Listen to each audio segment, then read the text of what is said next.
풍성한 삶을 향한 믿음의 마음 열기, 실리콘밸리 아이처치의 오픈마인드입니다. 1990년대였습니다. 스티븐 코비의 성공하는 사람들의 7가지 습관을 재밌게 읽었던 기억이 나는데요.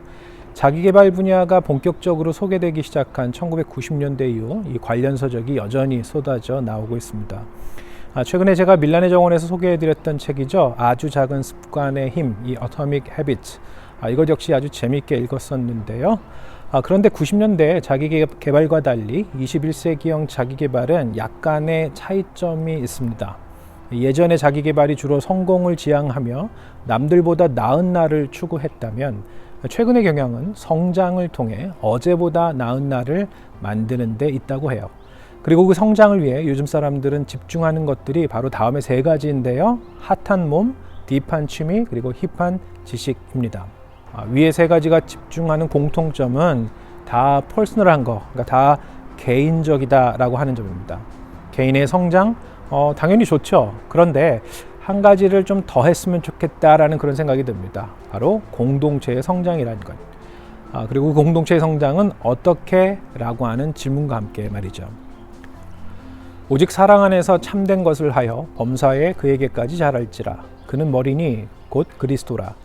그에게서 온 몸이 각 마디를 통하여 도움을 받음으로 연결되고 결합되어 각 지체의 분량대로 역사하여 그 몸을 자라게 하며 사랑 안에서 스스로 세우느니라. 에베소서 4장 15절에서 16절까지의 말씀입니다. 저는 성경 관련해서요 종종 재미있는 생각을 하곤 합니다. 왜냐하면 성경 안에서도 자세히 들여다보면 서로 반대되는 가르침, 부딪히는 이미지, 또 뉘앙스들이 등장하는 경우가 많거든요. 예를 들어서 이 구원도 이 개인의 구원이냐 아니면 만민 구원이냐, 또 예를 들어 술 같은 경우도 술을 마셔도 좋다 또는 반대로 술 취하지 말라라는 구절이 있습니다. 또 이와 비슷한 경우가요 어린아이에 관련된 것인데 어린아이를 향한 2가지 시선이 존재한다는 거죠. 이 성경 안에요. 우선 예수님은 어린아이를 내게로 오게 하라, 천국은 이와 같은 이들의 것이라고 말씀하세요. 반대로 사도 바울은 어린아이의 일을 버리라고 하세요. 크고 자라고 성장해서 그리스도의 장성한 분량에까지 이르라고 강력히 권하고 계시죠. 여러분, 교회는 예수님 당시 어린아이들처럼 사회적으로 소외된 마이너리티를 향해 열려져 있어야겠습니다. 그런데 동시에 교회 내적으로는 어린아이처럼 유치하거나 연약하거나 하지 않고요, 장성한 어른답게 든든히 서가는 교회 되기를 애써야겠습니다. 최근 코로나19 바이러스로 인해 전 세계가 힘들어하고 있습니다. 어떤 사람들은 사랑하는 가족에 대한 걱정, 심지어 누군가를 떠나보내야 하는 슬픔 중에 있는 경우도 있을 겁니다.